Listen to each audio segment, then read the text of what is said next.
प्यारे विद्यार्थियों, आज हम बात करेंगे कबीर की प्रासंगिकता की। यह विषय एमए फाइनल में अध्ययनरत हिंदी साहित्य के विद्यार्थियों के लिए द्वितीय प्रश्न पत्र के लिए उपयोगी है। कबीर की प्रासंगिकता से संबंधित यदि कोई प्रश्न पूछा जाता है तो उसके लिए यह उत्तर बिल्कुल उपयुक्त रहेगा। कबीर हिंदी के महान कवियों में से एक हैं। उत्तर भारत की हिंदी भाषी जनता में तुलसी के उपरांत यदि किसी अन्य कवि का काव्य लोगों की जबान पर चढ़ा हुआ है तो वह कबीर ही है।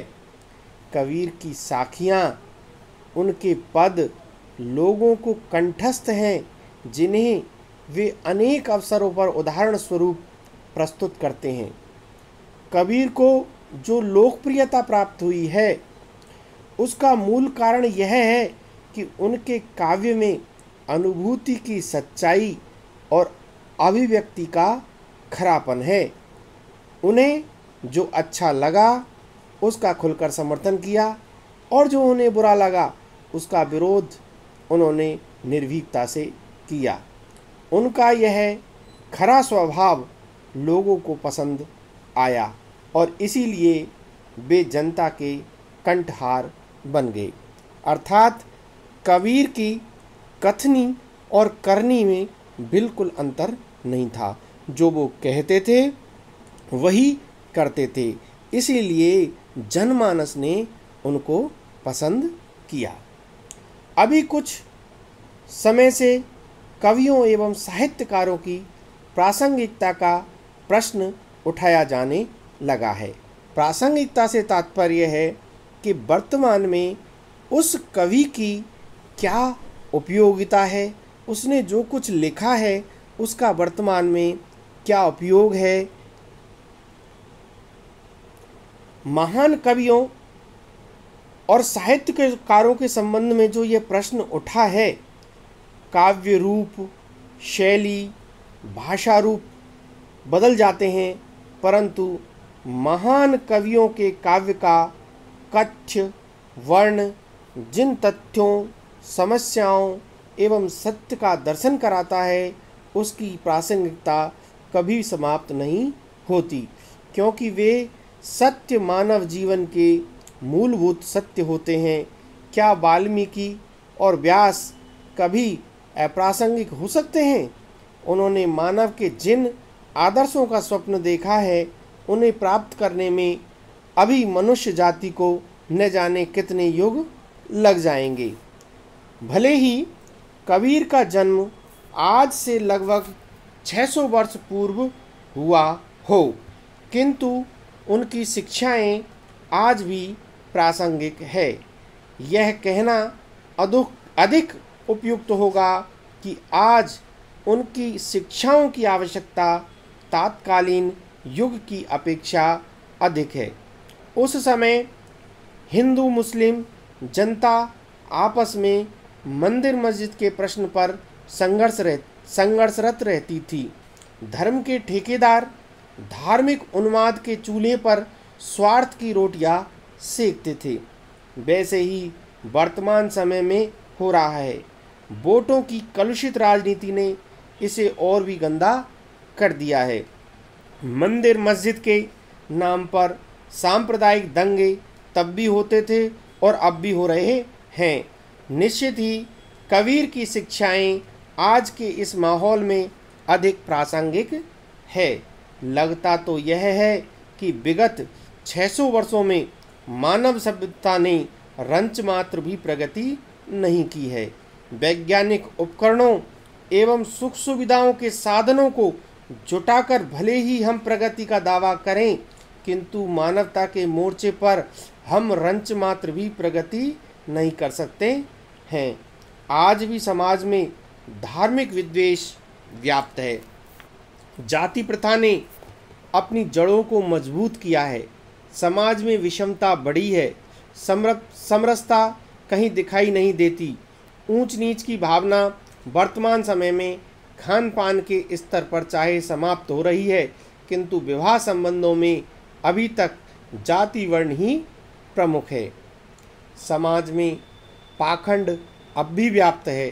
दुराचार की मात्रा घटने के स्थान पर बड़ी ही है। छल, कपट, हिंसा, अज्ञान और विद्वेष ने समाज को खोखला कर दिया है। अतः कबीर की प्रासंगिकता वर्तमान संदर्भों में और भी बढ़ गई है। कबीर ने पाखंड, बाह्याचार, अंधविश्वास एवं रूढ़ियों पर कुठाराघात किया। ऊंच नीच के भेद को समाज का कोड बताते हुए उन लोगों को आड़े हाथों लिया जो ऊंच नीच के भेद की दीवारें खड़ी करके अपना स्वार्थ साधन करने में लगे थे। छल, कपट, असत्य, हिंसा, अज्ञान, भ्रम का डटकर विरोध किया तथा निश्चलता, सत्य, अहिंसा, ज्ञान एवं विवेक का मार्ग दिखाया। क्या मानव समाज ने पाखंड, अंधविश्वास, रूढ़ियाँ आदि को समाप्त कर लिया है? क्या हिंसा, असत्य, अज्ञान एवं भ्रम में पड़ी मानव जाति आज भी नहीं भटक रही है? फिर कबीर अप्रासंगिक क्यों? केवल इसीलिए कि वे भक्ति युग में उत्पन्न हुए थे, परंतु जब तक समाज में वे दोष और अभाव रहेंगे जिनके विरुद्ध कबीर ने संघर्ष किया, तब तक कबीर की प्रासंगिकता पर प्रश्न चिन्ह नहीं लगाया जा सकता है। कबीर ने सर्वधर्म समभाव का संदेश दिया।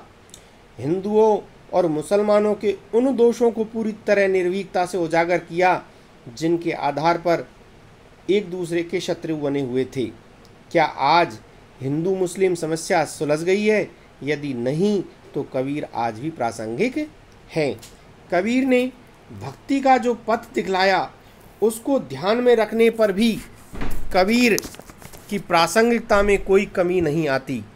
कबीर ने जिस विशेष संप्रदाय या पूजा पद्धति का प्रचार नहीं किया, इसीलिए उन्होंने परमेश्वर के लिए राम, कृष्ण, केशव, करीम, अल्लाह, खुदा, रहमान, गोविंद, माधव आदि सभी प्रचलित नामों को ग्रहण किया और शुद्धाचरण तथा निरभिमानता पर आधारित भक्ति का संदेश दिया।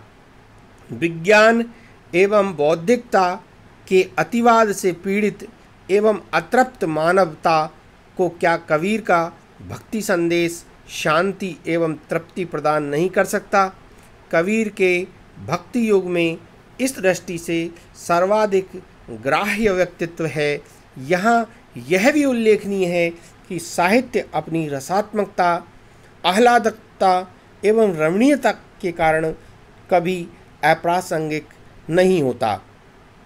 संभवतः साहित्य में और अखबार में मोटा अंतर है कि समय बीतने के बाद अखबार की खबरें व्यर्थ हो जाती है, पढ़ने के बाद में भी अप्रासंगिक, अरुचिकर हो जाती है।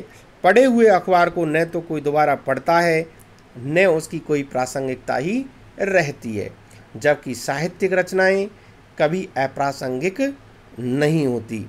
हम उन्हें जितनी बार पढ़ते हैं उसमें उतना ही नवीन अर्थबोध होता है तथा वे उतनी ही रुचिकर लगती हैं। इसलिए साहित्य सदैव प्रासंगिक रहता है। वह सार्वकालिक, सार्वभौमिक एवं सार्वजनीय है। इसलिए किसी एक देश के कवि या साहित्यकार केवल उस देश के लोगों को ही प्रिय नहीं होते, अपितु वे प्रत्येक सहृदय को प्रभावित करते हैं। क्या कोई कह सकता है कि कालिदास केवल भारत के कवि हैं या शेक्सपियर को केवल यूरोप के लोग पसंद करते हैं? साहित्यकार देश काल की सीमा में बंधा नहीं होता, इसीलिए वह प्रत्येक व्यक्ति को अपनी रचनाओं के माध्यम से आनंदित करता है। कबीर भी एक ऐसे ही सार्वकालिक व्यक्ति हैं जिनकी रचनाएं न कभी अप्रासंगिक थीं और न हैं और न होंगी। आज हमारे समाज में जो विशृंखलता दिखाई दे रही है तथा हम लोग जिस धार्मिक विद्वेष के माहौल में जीवन यापन कर रहे हैं, उसमें कबीर की शिक्षाएं अधिक प्रभावी भूमिका का निर्वाह कर सकती हैं।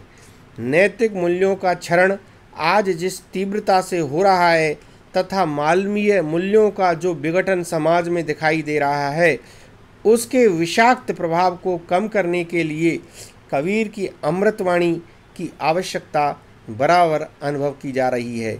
ऐसी स्थिति में कबीर की प्रासंगिकता पर कोई प्रश्न चिन्ह नहीं लगाया जा सकता है। वे कल भी प्रासंगिक थे, आज भी प्रासंगिक हैं और आने वाले कल के लिए भी प्रासंगिक ही रहेंगे। धन्यवाद।